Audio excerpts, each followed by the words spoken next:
तीन शब्द होते हैं। एक तो होता है फेडरेशन, एक शब्द होता है यूनियन और एक होता है कॉन्फेडरेशन। तीन शब्द हैं। पॉलिटिकल साइंस पे आप लोगों ने एक सब्जेक्ट चलता है संघीय व्यवस्था, संघवाद। भारत में संघवाद सुना है क्या नाम?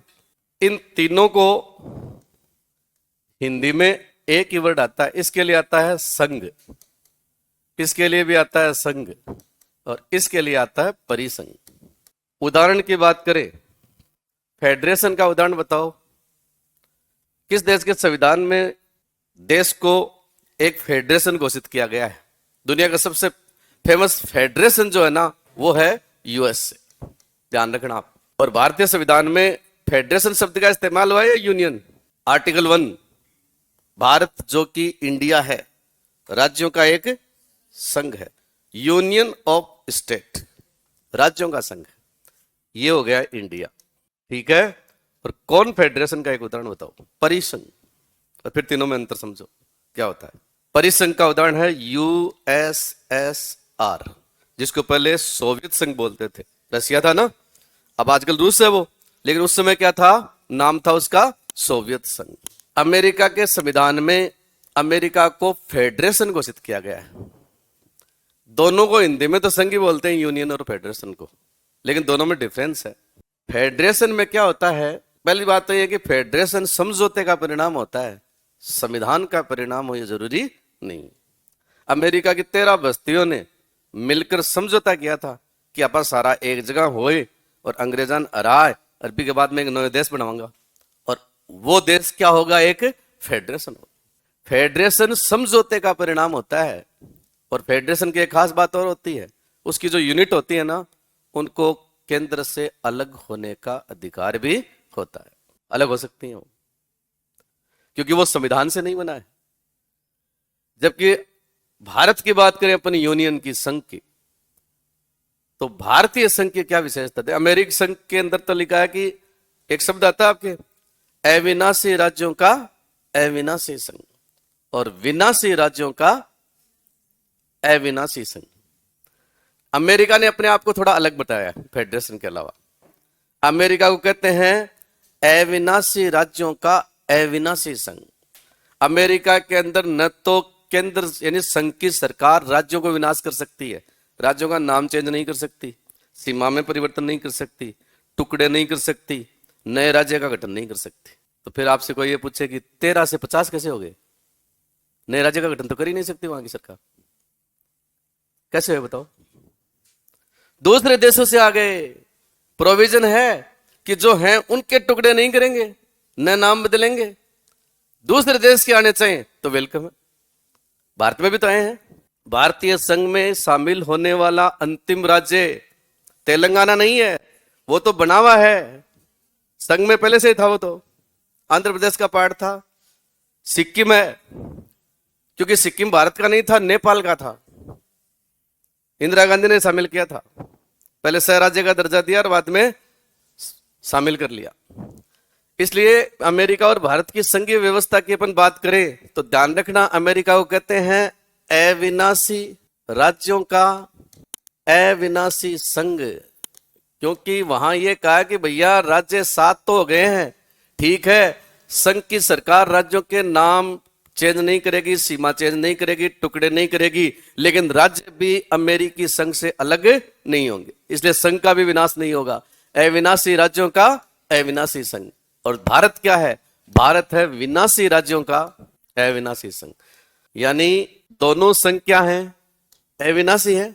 इसका मतलब राज्यों को संघ से अलग होने का अधिकार न तो अमेरिका में है और न भारत में है। लेकिन एक फर्क है, भारत में राज्यों का विनाश हो सकता है।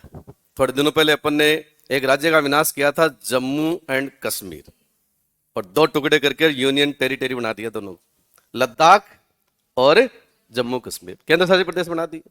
इससे पहले अपन ने एक राज्य आंध्र प्रदेश को तोड़कर तेलंगाना बनाया था। उससे पहले अपन ने 2000 के अंदर उत्तर प्रदेश को तोड़कर उत्तराखंड बनाया था, ठीक है, बिहार को तोड़कर झारखंड बनाया था, इसके अलावा मध्य प्रदेश को तोड़कर छत्तीसगढ़ बनाया था। तो भारत के अंदर ये काम करने में कोई ज्यादा जोर नहीं है। तो आपको पता है भारत में नया राज्य बनाने के लिए संविधान संशोधन करने की आवश्यकता नहीं है। संसद साधारण कानून की तरह सामान्य बहुमत से नए राज्य का निर्माण कर सकती है। ये खास बात है। अमेरिका में ऐसा नहीं होता है। अमेरिका में राज्य का न नाम चेंज होगा, न सीमा बदलेगी, न टुकड़े होंगे, क्योंकि वहां के राज्य भी क्या है? अविनाशी है। अविनाशी राज्यों का अविनाशी संघ। और ये कौन फेडरेशन है? इसमें तो इकाइयां स्वतंत्र देशों की तरह होती हैं। सोवियत संघ बना था, आपको पता है, यूएसएस व्लादिमीर लेनिन के नेतृत्व में। क्रांति के बाद में सोवियत संघ बनाना, तो इसके अंदर आपको पता है देश शामिल हुए थे, राज्य नहीं थे। कितने देश थे? 15 देश थे इसके अंदर, जिसमें रूस भी एक देश है। रूस, Ukraine, Belarus, Uzbekistan, Kyrgyzstan, Kazakhstan, ऐसे करके टोटल 15 देश थे।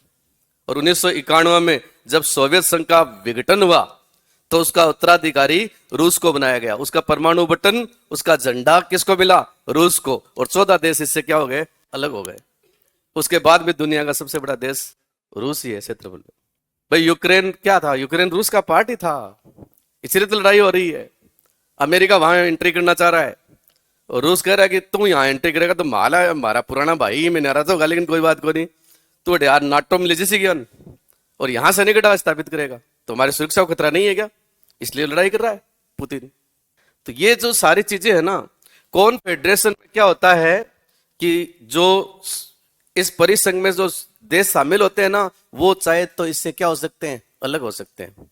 90 में जैसे ही आपको बताया 86-87 के आसपास में मिखाइल गोर्बाचेव नाम का एक प्रेसिडेंट आया था रशिया में, और उसने 2 नीतियां चलाई थी, ग्लासनोस्ट और पेरेस्ट्राइका। और उन दोनों नीतियों के कारण सोवियत संघ के क्या हो गए? टुकड़े हो गए। साम्यवादी विचारधारा है वो धराशायी हो गई और दुनिया एक ध्रुवीय हो गई। पहले 2 ध्रुव थे, बायोपोलर सिस्टम था।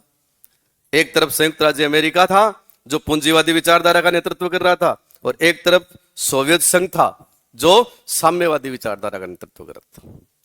दोनों के बीच में 1945 से लेकर 1990 तक 45 साल तक विचारधारा की लड़ाई चली, और पूरी दुनिया को उन्होंने बांट कर रखा 2 खेमों के अंदर, एक साम्यवादी खेमा, एक पूंजीवादी खेमा। लेकिन जैसे ही सोवियत संघ का विघटन हुआ, दुनिया एक ध्रुवीय हो गई, एक ही महाशक्ति बची, संयुक्त राज्य अमेरिका। तो देखो तीनों चीजें अलग अलग है। अमेरिका वाला है उसको तो बोलते हैं फेडरेशन, लेकिन वो फेडरेशन उस टाइप का है, ध्यान रखना। और भारत है ना, वो यूनियन है। तो यूनियन है ना, भारत में तो भारतीय संघ किसका परिणाम है? संविधान का है। समझौता थोड़ी हुआ था राज्यों के बीच में कि अपन सब मिलेंगे, नो, संविधान से हुई है व्यवस्था सारी की सारी। संविधान में बाकायदा शक्तियों का विभाजन किया गया है, राज्यों का निर्माण कैसे होता है, नए राज्यों को एंट्री कैसे देनी है, सब बातें संविधान में है ना। भारतीय संविधान के अनुच्छेद 2, 3, 4 तीनों अनुच्छेद जो है, पहला कहता है भारत जो कि इंडिया है राज्यों का एक संघ है।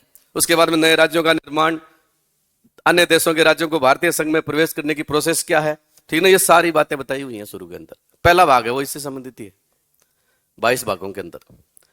और कौन फेडरेशन तो ऐसा होता है जिसमें अगर कोई अलग होना चाहे तो अलग हो सकता है, कोई मनाही नहीं है, ठीक है। तो ये तीनों अलग अलग चीज होती हैं। अमेरिका है, उसके लिए प्रॉपर वर्ड क्या है? फेडरेशन।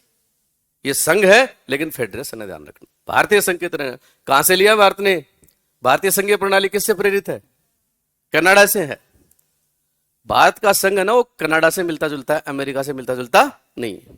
तो अपने यहां पर जो जैसे राज्य बढ़े हैं ना, तो अपने तोड़ फोड़ करके बढ़ाए। अमेरिका में जो राज्य बने हैं वो कनाडा से आए हैं, मैक्सिको से आए हैं, दूसरे देशों से क्या है, धीरे धीरे उसमें शामिल होते गए, इसलिए उसका क्षेत्र बढ़ा। इसलिए 13 की बजाय अमेरिका का जो फ्लैग है ना, उसके अंदर ऐसे रोड है, 13 तो क्या है? लाइन है, और पूरे के अंदर 50 क्या है? तारे हैं। 50 राज्य हैं वर्तमान में, 50 तारे हैं।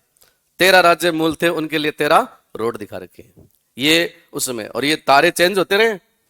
पहले शुरू में तो 13 ही रोड और 13 ही तारे थे, लेकिन बाद में तारे तो बढ़ते गए और रोड वो की वो हैं सारे के सारे। मैप में इसीलिए दिखा रखा है।